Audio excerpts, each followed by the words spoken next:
बड़ी रही तो सलाम देखले ए मम्मी केहू नहीं खेबा छ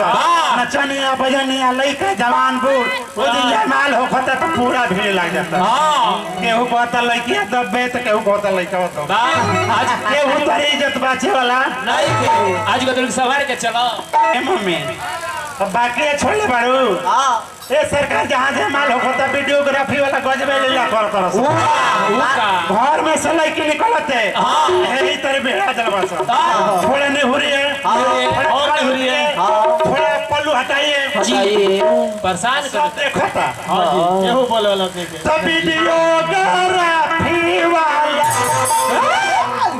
वीडियोग्राफी वाला अरे देखे बाते अरे का हम चले सारे सब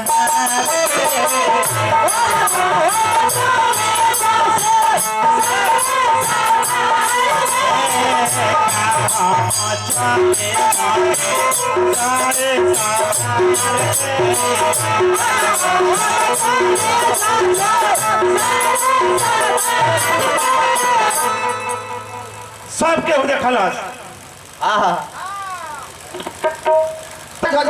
वाला खाना देखले हाय हाय लागो तेरे लोग हंसे बाबा ठहाके मारते कैसे धर्मेंद्र चल फुवाला फांगा देखले ठहाका मार का हम चले मचिया अरे साड़ी सामार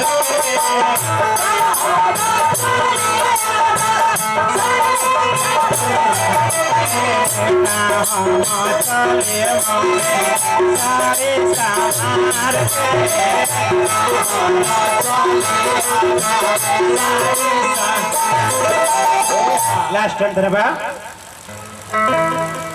जमाल हो बता बेटी के बाबा ठहाका सुन के और शब्द बात सुन के जाके लोटा खाड़ होके देखता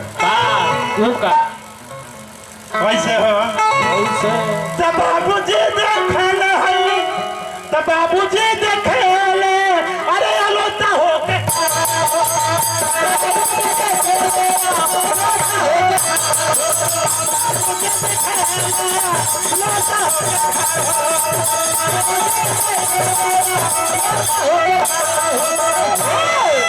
अके कोरली जत से अरे होला खेला ओ मोचले आसानी सामार के